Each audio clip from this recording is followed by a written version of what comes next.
Welcome to Plant Prescription. We've got Justin, Costa Farms horticulturist here, and Michelle Opella, the senior integrated pest management manager. She manages the management, if you can believe it. Wow. Um, yeah, seriously. I'm Marcos Garcia, and today we're going to be talking all about Monstera Deliciosa.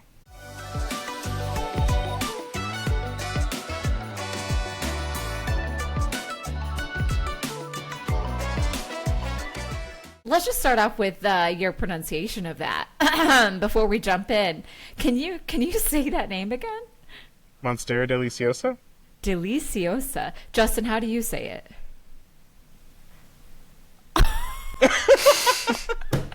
What? You went black the moment we asked you to pronounce that. So Justin, how do you say it? I say deliciosa. Yes, me too. Okay. Tomato, tomato, either way, Monstera Deliciosa. It is a classic. It is one of my personal favorites. I have at least 10 of them. What about you guys? I Deliciosa have. specifically?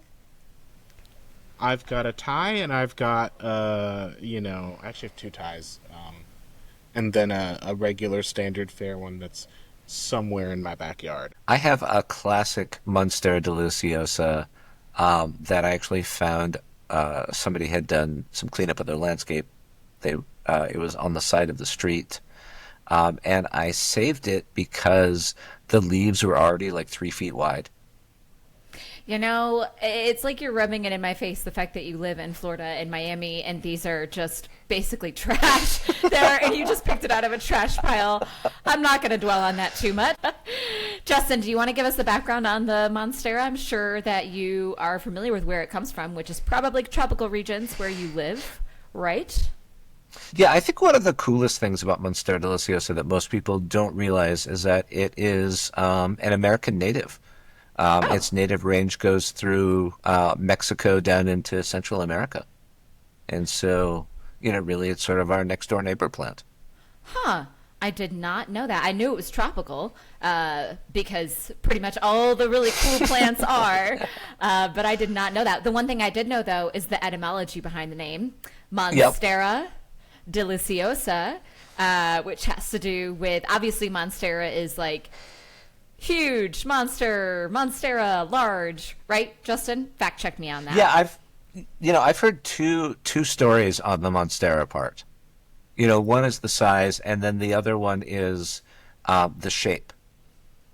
The Because they are shape. cut and they have holes in them, Oh, right? And interesting. so it's just sort of a monstrous appearance for a normal leaf that you usually think of like as an entire. So would you say is Deliciosa like the OG Monstera? Is it the one that all the one others are named after, or like? Because I see that with the Deliciosa for sure. It's got the holes, the fenestrations, but I mean, there's a lot of Monsteras that are just sort of like chill little guys. That's a hard topic because there's over, what is it, 100 different Monsteras? I'm guessing just off the tip of my tongue. There's 67 recorded species, but of those, I think that there's more offshoots of those species. And I also feel like we're quote unquote creating more every day Yep. with like, either genetic breeding or this one has a specific splash of variegation that the other one doesn't. So I don't think they all stem from the Deliciosa, but it is like a family of plants that share similar characteristics. And I would guess that Deliciosa was like the first Monstera that was sort of introduced into horticulture because it has commercial value outside of its appearance. And we Yes. sort of got off track about the Deliciosa part, but there is a real thing behind that. There is. Marcos, do you want to guess why it's called Deliciosa? So unfortunately, I already know that the Monstera Deliciosa has a fruit. Um, I've never seen one in person. I know it's sort of a special thing when they fruit. Supposedly it tastes delicious. I've read like a cross between strawberry and pineapple. I've also heard that it's like weirdly you're not supposed to eat it all at once. Like it gets ripe from the tip down to the bottom, and it's I don't want to say poisonous, but it's certainly No. not edible until it's ripe. So you kind of have to like take a bite, make sure you don't die, and wait a couple days. No, it's not quite that. It's not quite that drastic. Personally, I think it tastes like a cross of pineapple and banana, and then the grocery store marshmallows. There's sort of that. Personally, I was Yeah. really disappointed in the flavor. Not gonna lie. Sorry for all you Monstera Deliciosa fruit lovers out there, but I did try it as well, and I had one on my houseplant because it was an outdoor plant in the beginning. Let me just preface that it's very uncommon to get fruits on the Monstera Deliciosa indoors, but this was outside and it had already started fruiting, and then I brought it in. I waited months for that fruit to ripen. It's a long process, and They finally, are slow. everyone's like, oh, it's delicious, hence the name, Deliciosa. And I'm like, so excited. And as you mentioned, Marcos, it's a slow progression from top to bottom. It's not all like ready at once. And it reminds me of corn on the cob with like little kernels. And it's not like a lot of fruit that you get at once. You get little tiny tidbits of snacks all at once. And you have to wait for it to ripen, and because it's basically going to fall off the fruit when it ripens. Because otherwise it's not going to kill you, Marcos, but it does have calcium oxalates, which are basically like stabby calcium crystals that'll really hurt your mouth and maybe make you vomit. So it's not going to kill you, but it's definitely not going to be pleasant. But after all that wait, long story short, I was like a little disappointed in the flavor. I didn't think it had a lot of flavor, personally. I wouldn't give up, Michelle. If you're doing a fruit that you grew in the house, it probably doesn't have optimal growing conditions. Like a tomato. And then, exactly. And then the other thing that we tend not to think about in the weird way that human brains work is that every Monstera Deliciosa, unless it was grown from like a cutting, is going to be a little bit different.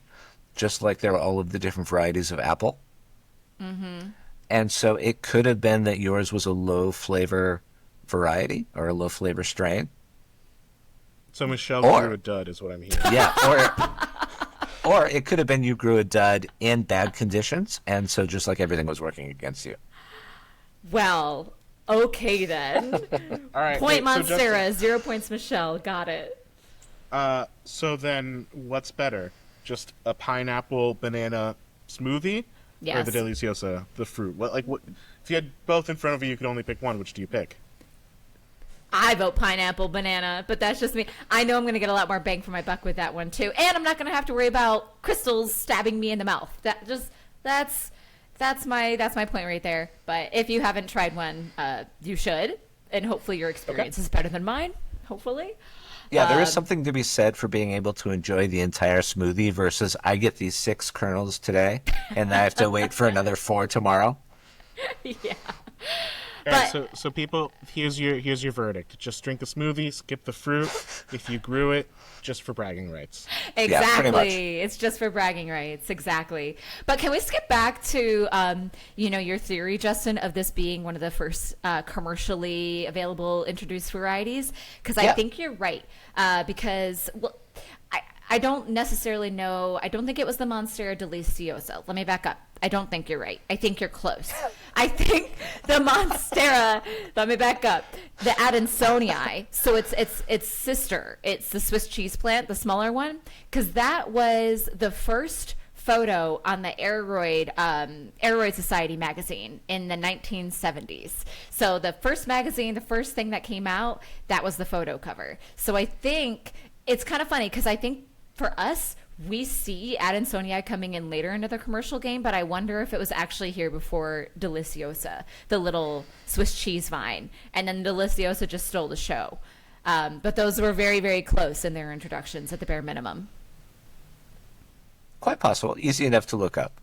Yeah.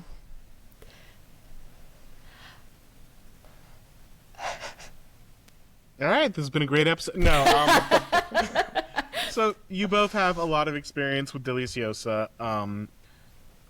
How do I keep one alive? I gave up on mine, especially getting it to like face the way I wanted. Thus, I stuck it in my backyard where it's just part of my landscape. But how do you grow a really spectacular one that, isn't all pointed up, one that's got that sort of showroom appeal?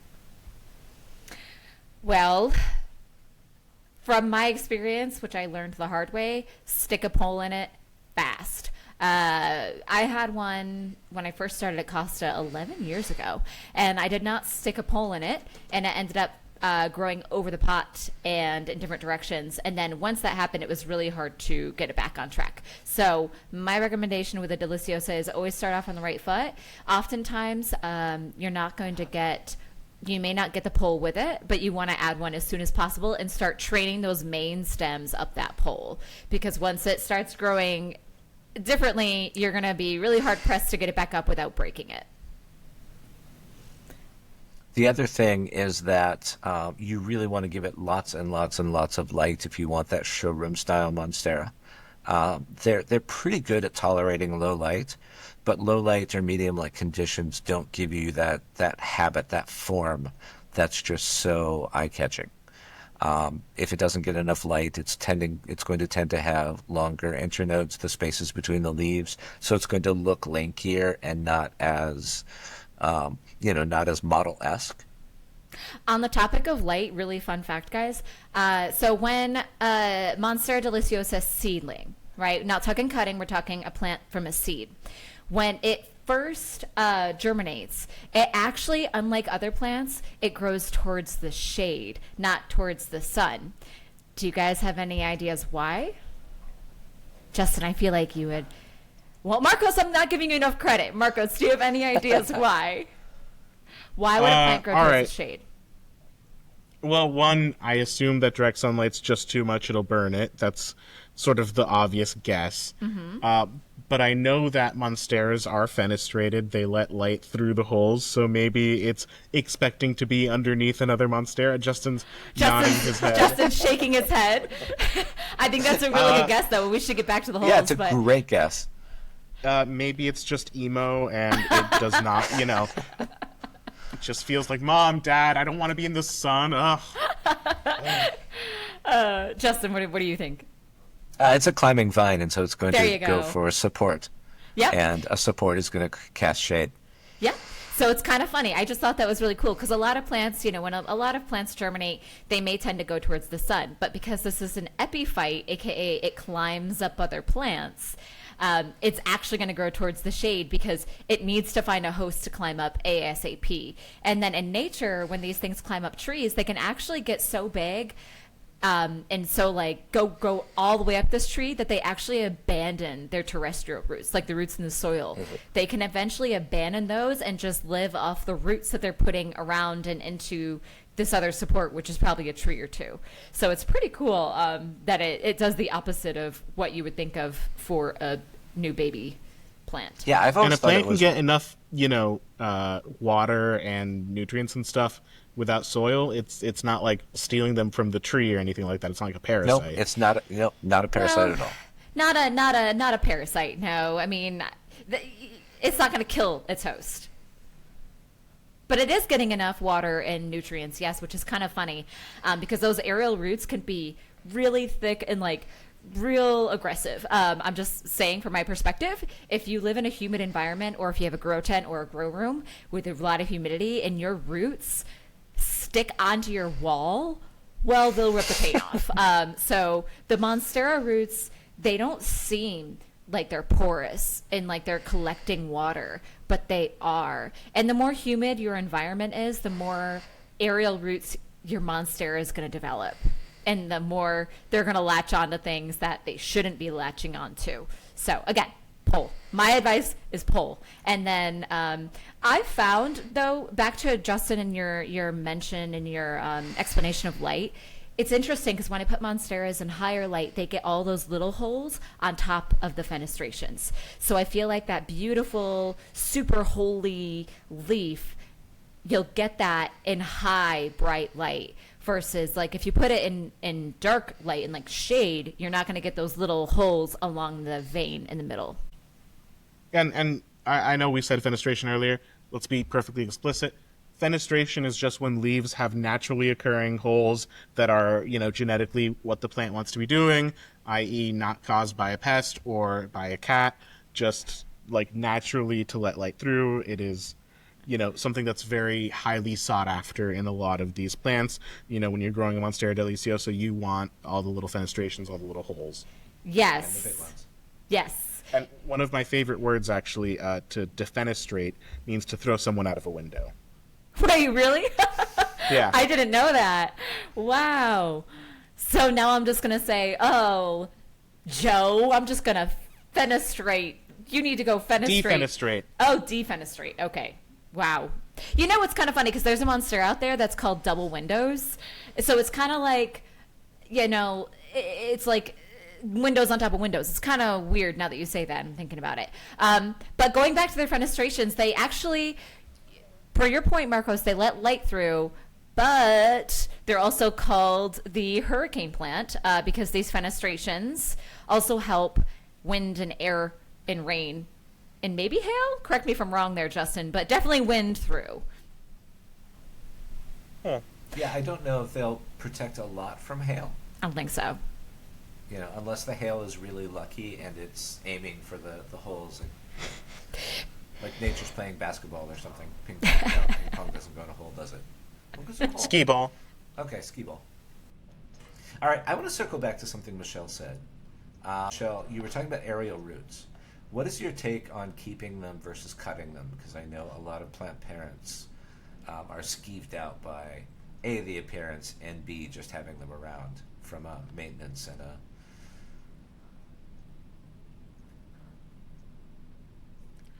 So to answer your question, it depends. If I want to propagate a plant, I may keep the aerial roots. And propagate, I mean, like, if I want to cut it and make more Monstera babies, I may keep the aerial roots. However, I've been burned many times by aerial roots messing up my walls, getting into the cracks in my floors, so on and so forth. So I think if you have a relatively normal humidity in your house, it wouldn't hurt to keep the aerial roots. But if, like me, you have a plant room or a grow tent where there's high humidity and you don't want to damage your walls, I would not let these things attach to your wall. I would cut them off because you are going to damage your wall. So does that answer your question? Yeah, totally. What about you? What do you prefer? I like to keep them because I like the look of it. It just feels sort of natural and exotic. But yeah, I've heard from a lot of people who are not fans at all. They remind them of snakes or other things that are just sort of, weird for a plant. I think, again, it depends on the humidity. If you have a lot of humidity, you're going to have a lot of them, and that looks kind of weird. The aerial roots remind me a little bit of the monster from John Carpenter's 80s classic, The Thing, just with all like the little, it feels very like crawly around and, vaguely threatening. Which I like threatening. In a plant. Yeah. Yes. We all like our So what plants is- vaguely threatening. Yes. Of course. So what is an aerial root? Why do they exist? What's the deal there? Well, they help things climb up and latch on to your wall, another tree, or a moss pole, or whatever it may be. A lot of tropicals are actually epiphytes. I'm sure that as we go through more tropicals, we're going to come up with more of them. And the way that they grow upright, but because they can grow so tall, so fast, they use other structures as support. And these roots coming out the side are what latches them on and glues them onto these support systems so that they don't fall and break. Right? Okay. Justin, Perfect got anything to add to that? Michelle, yes, yep. Okay. No, I was going to say, just like roots in the ground, they have two main functions for the plant. One is stability, and two is to absorb moisture and nutrients. Aerial roots are the exact same thing, just out of the ground. Yes. And, I want to say that in terms of like monsteras and propagation, seeds are actually like, okay, let me back up. I have something I got to say. I just can't figure out how to say it. So monsteras, we see a lot of Monstera Deliciosas, right? They're pretty popular. We see them in magazines. Yeah. We see them in people's houses. I just assume that they're Tons of them everywhere. on the farm. Yes. Or, in your case, on the side of the street, whatever. But they're actually not super common in the wild. And that's because, when we're seeing a lot of them, we're propagating them with like mass seeds that were reared on a nursery and like mass propagated, and or cuttings, right? You take a cutting and you mass produce it that way. But in the wild, they're actually not that common. Like Monstera Deliciosa in particular is actually kind of rare to find out in the wild, which I think is really cool and funny that, humans, here we are, we have this plant that's not super common in nature, and we've made 1 billion of them. And we don't usually think of Monstera Deliciosa being like a rare plant, but if you look at nature, it is. And I think that's kind of cool.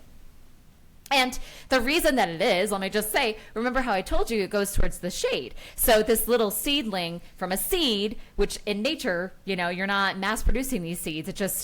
You have this fruit that takes a year to develop.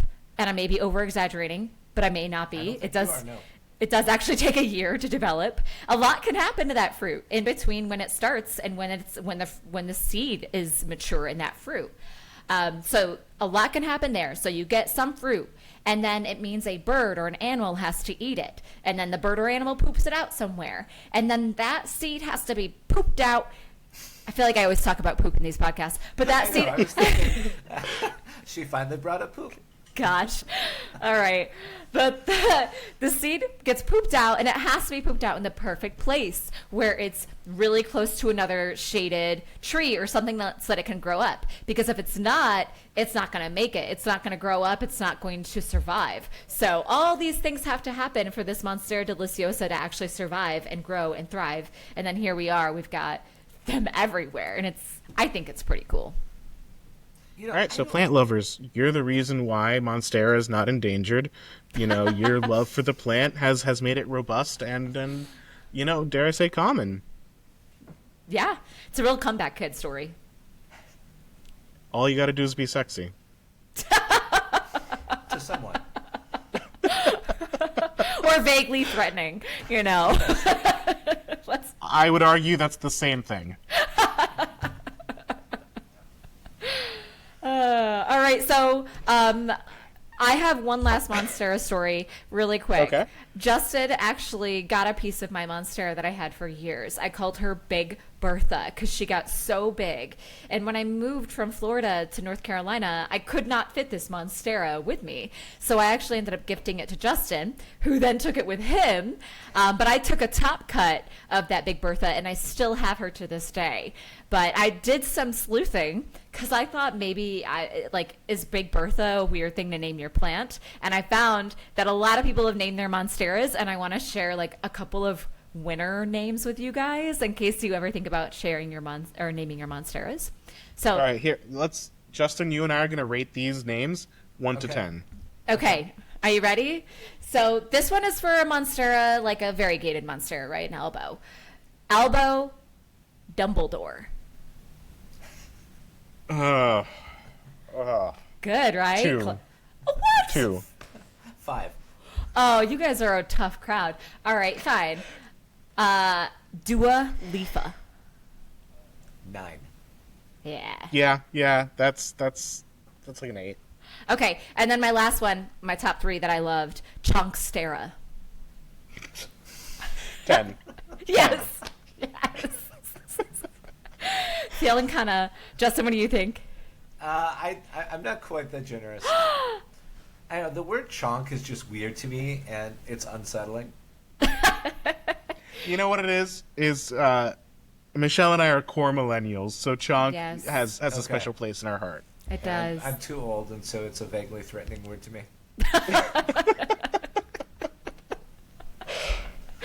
Oh, gosh. Anyway, that's all I had. I'm out of Monstera stories. I'm sure if we stay on long enough, I can come up with more, but yeah. All right, let's knock out some Monstera facts and move on to our next segment. How many different kinds of Monstera Deliciosas are there out there? I mean, Well, there's we know 67 Monsteras, but of the Deliciosas, are you talking about like the variegated Deliciosas? What are you talking about here? Because we've we got... know there's that classic, Monstera Deliciosa, but then I know we've got the Thai constellation, and then Yep. there's as many different variations on that as people have decided to name the different variegation Basically, patterns. as people have decided, yes. Yeah, and that's what makes that question so difficult, is that there's not... I mean, there is technically an official register with the International Aeroid Society, but, you know, most people don't go through the official registration process or track that, and so, yeah, it's easy to say, well, this is a new variety, this is distinct from that. All right, how many do you think there should be, Justin? I don't know, a couple dozen maybe. What? Oh, damn. There are some really interesting mutations out there. Are we talking about Deliciosa or are we talking about Monstera? No, I'm talking about varieties of Deliciosa. Oh, yes. Yes. Yeah. You know, because you've got the different textures, you've got the different fenestration forms. You know, like there's a crowd out there that argues Burl-Marx Flame is actually a form of Deliciosa. You know, it's a mutation. Yep. And then there's also the Sierrana, I know, I've been thinking about that, but I didn't want to try to say the name out loud because I was embarrassed about Well, how to pronounce there it. you go. I just botched it for you. You're welcome. Anytime, Justin. But that one is one without the holes on the midrib. I think it's just kind of sorty. You know, I don't know how to Google it. But that's one as well. That's very similar looking, but not quite. And then they have like, is that the Brazilian form? That's the Brazilian form, right? Because then there's like the Brazilian form and all these other forms. And basically, you could find yourself collecting Pokemon, but collecting Monsteras. And I have fallen into that trap. And now it's really hard to keep them all straight because they all look very similar. So how many Monsteras do you have? Not a trap. It's a fun hobby that you should all engage with. It's a trap. No. So I don't know how many I have. If I'm being quite honest, I know I have at least 25 varieties of Monstera. But I think I may have more than that. The problem is when they're young and immature and they don't have the fenestrations on their leaves, it's really easy to mix them all up. And it's only when they're actually mature that you can tell them all apart very clearly, but it does take a while to get there. So I had a bunch. I don't know if I still have them all or if I've lost them or mixed them up. The International Aeroid Society would hate me as like a person to keep track of these things and name these things. So are you in the situation where you have like some that you have to wait a few years to know Yes. exactly which one it is? Yes, and it's like, do I wait or do I just cut my losses? You know, it's stressful, guys. It's yeah. Yeah. All And right. last thing, I have a whole new Monstera now. Thank you very much to my very good plant friend, Colton. He's local. He bred a Monstera with another Monstera. And neither of us know what this thing is going to turn out to look like. But now we've got this brand new mutant thing that we don't know what it's going to be. So it's a slippery slope, bottom line, into collecting Monsteras. Because there are a lot of them, Marcos. A lot. Okay, good to know. I love the passion. Confused by it, but love it. I feel like Michelle is a little confused by her own passion there. I am. I am. I couldn't stop. That's- And now I'm in a Monstera madness situation. And now you'll never stop. All right, Can't and that's stop. the perfect segue. We're gonna move away from Monsteras. We're gonna do a quick draft of 5 best easy care plants. Are you all familiar with drafting as a format? Kind of. Is this like a football thing? Yeah, it's like a football thing. So we're each gonna pick 5 plants that we recommend as good beginner easy care plants. Okay. We cannot repeat. So if someone takes one from us, we gotta come up with something new. Think on the fly. Okay. I'm happy to get started because that's the easiest Of position to course. be in. I was gonna but, say, who's going first? Justin, if you wanna go first, Michelle, I don't mind going third. No, Marcos, go first. It's okay. I'm all right. So we're gonna start with the absolute, I think most famous, simplest easy care plant, the Sansevieria, which is secretly a Dracaena, but don't tell anyone. Isn't it, It is, yeah. Justin? Still? Okay, Yes. perfect. Okay. I didn't know that. Okay. Yeah, these things change. There's some aroid society. I don't know what's going on. And now So- all of the aroid lovers are hating you for calling Sansevieria an aroid.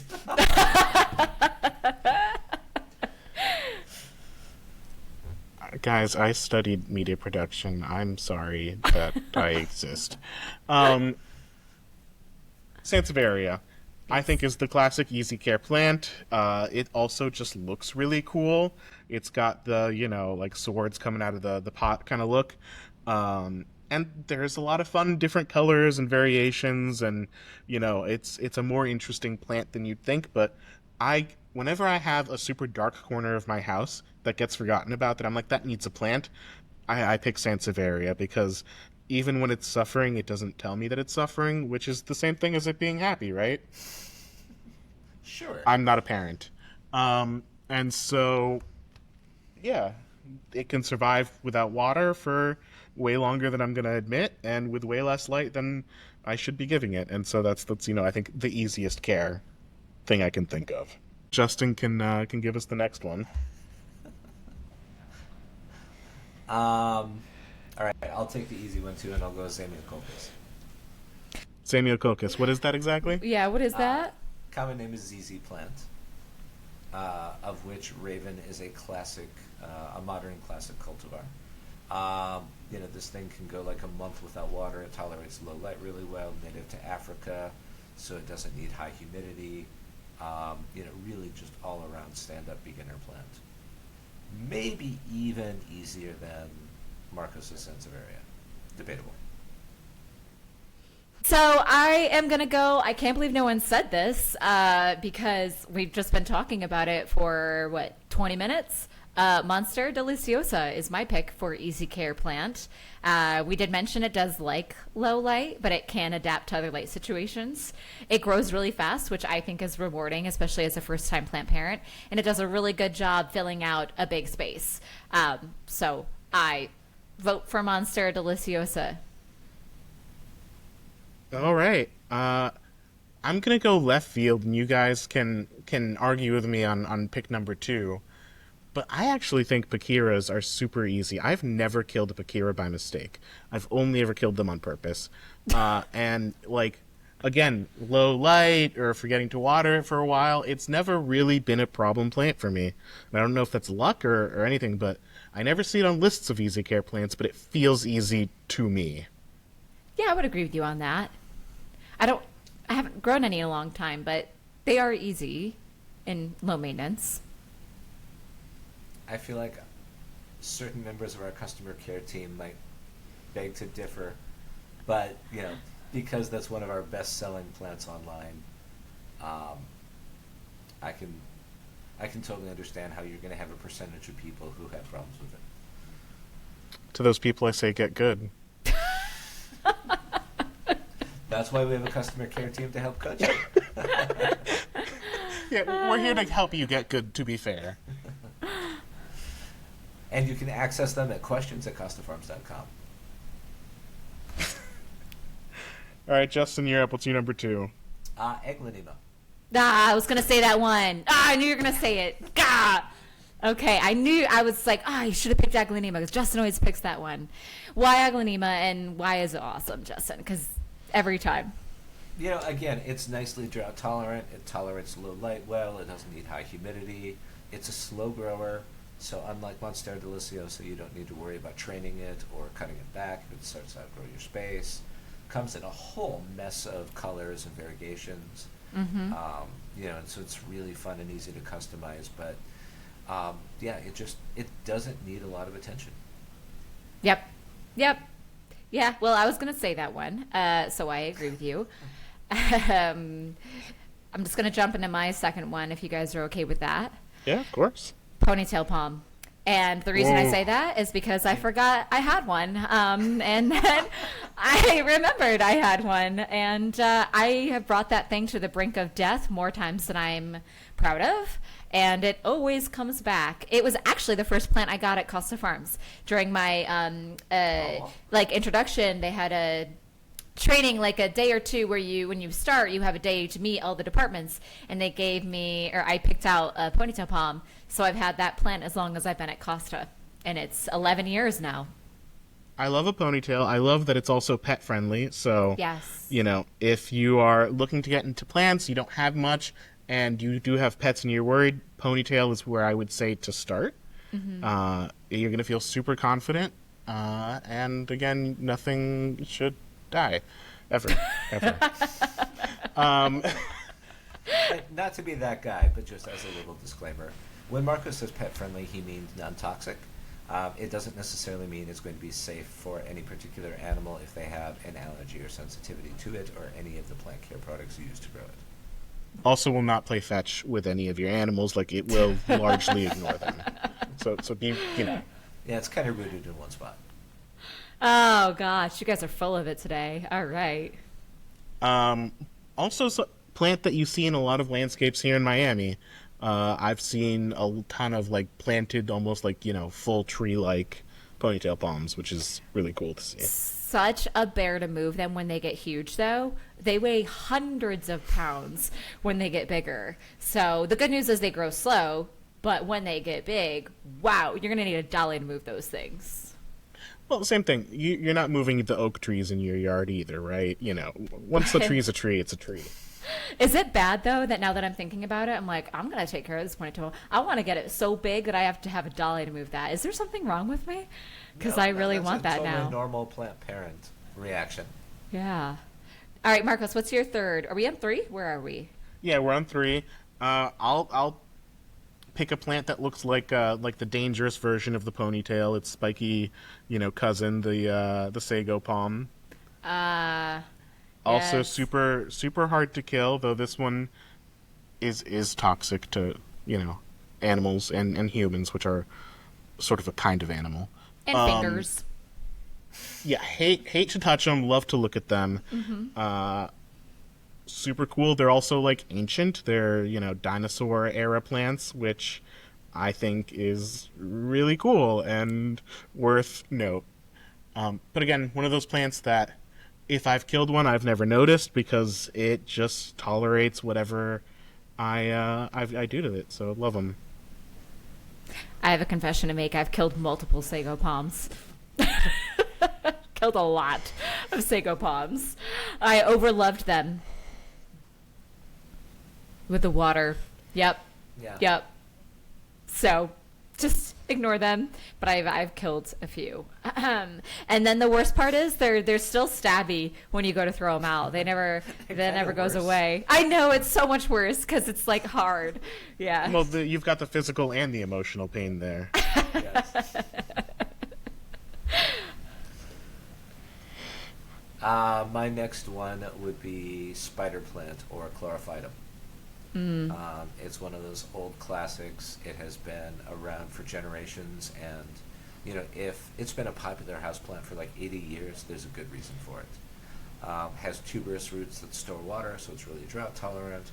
The leaves are pretty thick, so it doesn't need high humidity, and it's fun to share with the little baby spiderettes. Spiderettes. Yeah. Yeah, little offshoots. Huh. Never heard it called I was that. going to say, I always think of them as like the rabbits of houseplants because I feel like I always see one like with pups ready to go. Like they're just making new spider plants all the time. Those in the Calanchos, the mother of millions? Mother Oh of no. thousands, Mother of millions. thousands? Yeah. Something around there. Yeah, yeah. Mother of a large number. Yes.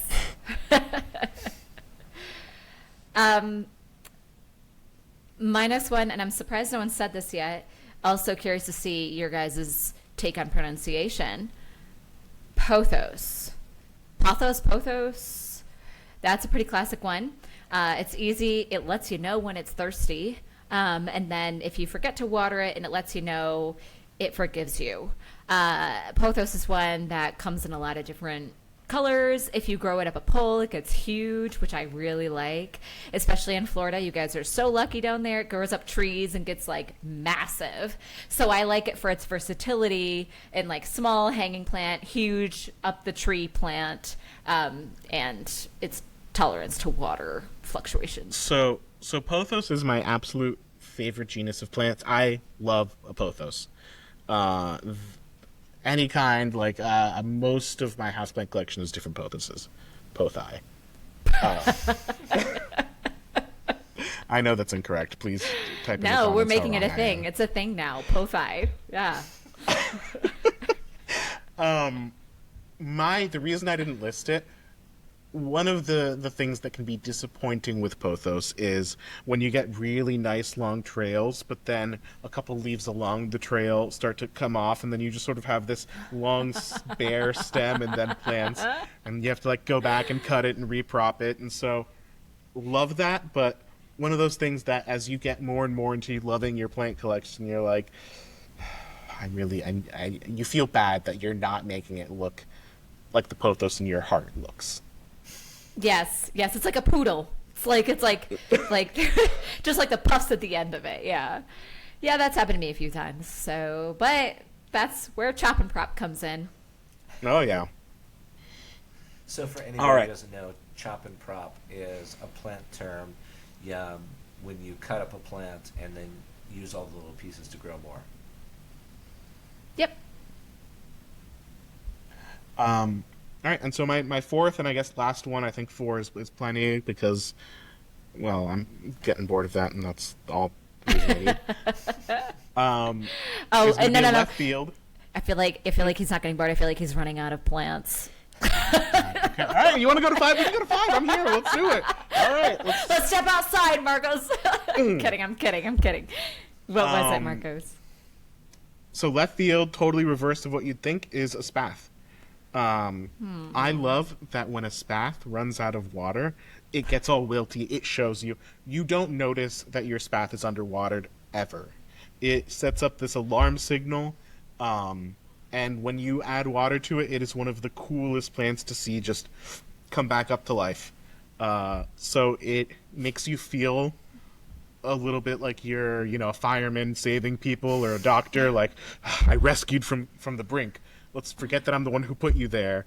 And it's sort of a part of what I like to call canary in the coal mine plants, which is, oh, my spath, Fittonia is the same way, looks dead. It needs water, but it probably means I should water everything.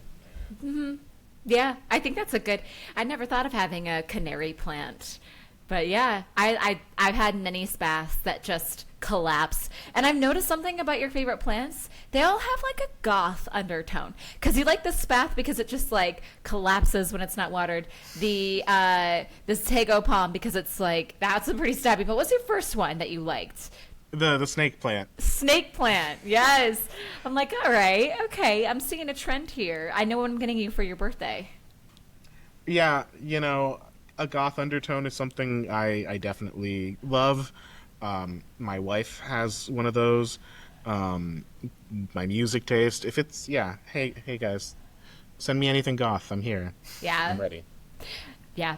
But spaths are classic. All right, For Justin, you my ready? last one, I'm also going to go at it completely left field. I think Phalaenopsis is so much easier than anybody thinks it is. Because you can All treat right, it so- like a succulent. So for the humans in the room, Phalaenopsis, what is that? Oh, moth orchid. It's the Okay. common grocery store orchid. There you go. So interesting choice. So why Phalaenopsis? The grocery store orchid. Yeah. You can treat it like a succulent. Water it like once every 2-3 weeks if you need to. It's not demanding at all about humidity. It's also an epiphyte, so you can grow it in moss, you can grow it in bark. Just really, really versatile. And then I found that when I lived in Iowa, a cold climate, in the winter it naturally rebloomed on its own because the temperatures got cooler. And so really, as long as you water it and fertilize it and give it a bright place, it's going to rebloom every year, give you those fun flowers. But all you have to do is treat it like a succulent. Now, a lot of people, the flower dies off, falls off, and they've got the, little green leaves in the stick, and they Exactly. think, That's oh, it's done, it's dead. Uh, but obviously it's not. So what should people do to keep them healthy? Do you cut off the stem, or what do you do once your Phalaenopsis flowers Phalaenopsis. fall off? So I do not cut off the stem because it is able to rebloom from that stem. But I know a lot of people are not fans of seeing like a bare stem for the rest of the year, uh, because indoors they may only bloom once a year. So if you want to cut it off, it will produce a new stem the next year. But really just give it a bright spot, and water and fertilize occasionally. I think, most of mine I water maybe once every 3 weeks. They can get by longer if you need to. The leaves start, to get wrinkly when they start to get too dry, so it's also a community plant.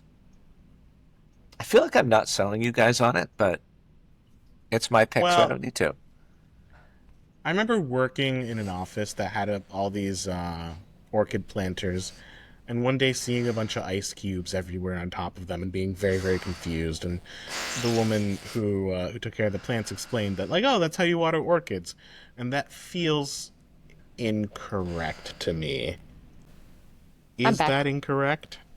Yes, that. Well, I mean, it's a marketing tactic that another company that grows orchids, who is not Costa Farms, came up with, and like the idea is sort of sound because it gives you, a finite amount of water, so you're not going to worry about overwatering them. There is the risk of damaging the plants with ice, right up against a tropical plant. It's a hot topic. It's a hotly debated topic. So it's really funny that you brought that up because we can't talk about Phalaenopsis without talking about the ice cubes. All right. Well, we'll maybe do a Phalaenopsis episode in the near future, and we can dig in. Yes. Well, I'll go.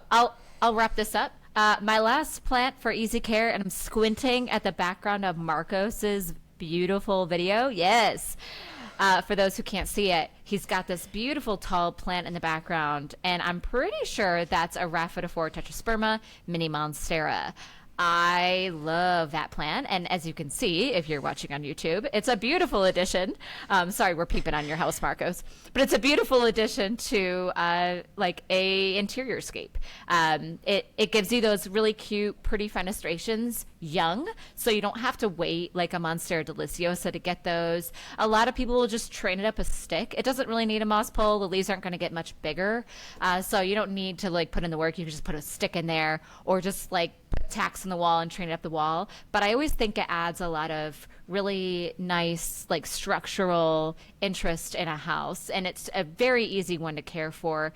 To me, I think growing it's similar to a pothos. Yeah. This one has been a real pleasure to work with. Whenever it gets too tall, we just snip off the top, and it heals and keeps growing. Yep. Yeah, they're really I do, and it's fun to propagate them too. It's fun to see them grow, and you feel successful. And I love the ref. But the ref. Hold on. How do you pronounce it though? Rhaphidophora, mini monstera, right? That's just easier. Let's just say that. I just call it Ralph.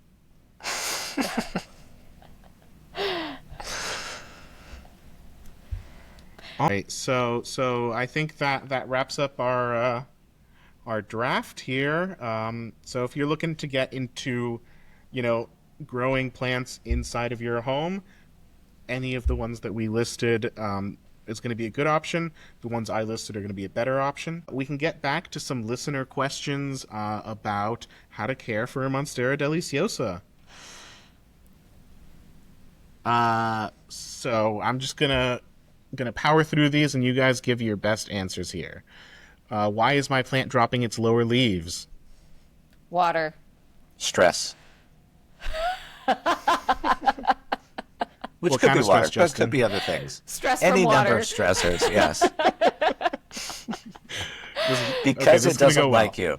Too much why or are there too little brown? water. Yep. Go ahead. Why are there brown spots on the leaves? Brown spots on the leaves. Could be a few different things. Could be you have a pest on there that's dropping honeydew on above, and that's like sooty mold, brown spots. Could be a sunburn. Could be stress again. Hate to say that. It's a pretty blanketed thing. Anything else? I guess it could be a pathogen. I don't see that very often, no. All right. And what about on the variegated deliciosas when Oh. the white spots or the cream color parts start to go brown, and Any form of any way to stress keep that from whatsoever. happening? Any form Don't- of stress. Literally any Don't form. don't stress it out. Give it Yeah. perfect light, perfect water, perfect temperature, perfect humidity. And don't look at it for too long. Okay. But don't ignore it for too long either. Yes, yes. Goldilocks. Yes, just right. Treat it like a high school girlfriend. Understood. Cut that part out too. Does it need a pole or trellis to climb on? We talked about this a little bit. It helps. It doesn't I would- need it. I mean, Yeah. you can grow it as a crawler. In fact, I see a lot of them here in Miami that aren't growing up something. They're just scrambling along the ground. If you're fortunate enough to grow it outside, yes. But if it's indoors, if you don't have a pole, just know that you're going to need a lot of space for that thing. All right. What soil should I grow this plant in? I would say regular potting media. So perlite in there, pea. A lot of people like to use the chunk, like the super chunky mix. It's up to you.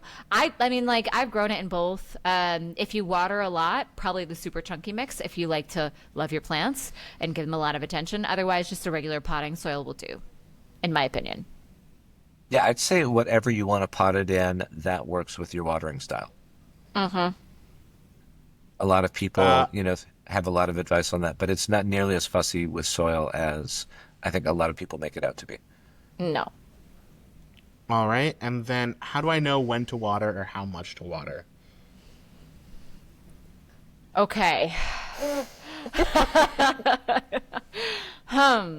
Well, Monsteras aren't gonna wilt, and once a Monstera wilts, it's probably gonna burn a little bit from stress.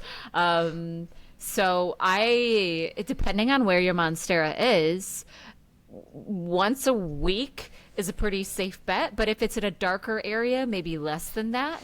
And it depends on what your media mix is too. So, whenever you poke your finger in there and it's super dry, that's my advice. Justin? Okay. If it's not too big, pick it up, see if it's heavy or not. If it's not heavy, then water it. If it is heavy, then you don't need to water it. I'm not as concerned with watering or not poinsettias. Oh my gosh, it's poinsettia season. I'm not as concerned with watering monsteras as I am with other plants. They're pretty resilient. Yeah. All right. And what's the best light level? How much light should I give my Monstera Deliciosa? Maximum light. As much as you can inside. Yes. Yeah, that's one of the benefits of the fenestration. Excess light is just going to pour off through the holes, right? Yes, as you mentioned, yes. That's look. I don't know that the science supports my views yet, but we're funding some studies.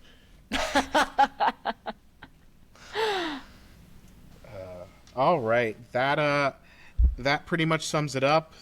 We talked earlier. There's no, unique Monstera pests. It's got the same things that everyone else is dealing with. Yes. Was that a question or was that a statement? I'm good. Yes.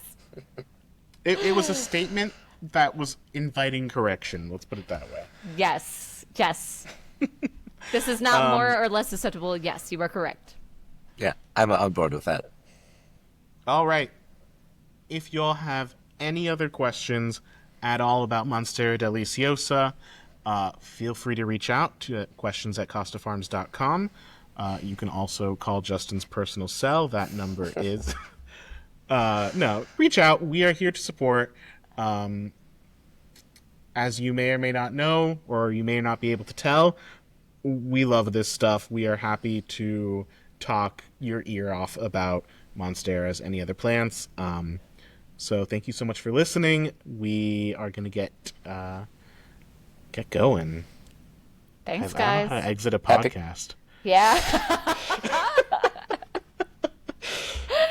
Well, most people plug their socials. Most people say you can follow us on Instagram, follow us on yeah, Facebook, yeah. follow shop.costafarms.com.